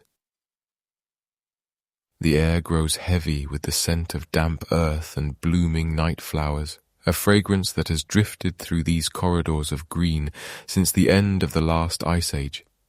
In this stillness, the boundaries between the past and the present seem to dissolve. We are no longer observers from a distant century, but part of the same continuous thread that connects the first settlers of the Holocene to the researchers of today. The earth is the only true constant, a patient witness to the rise and fall of countless suns.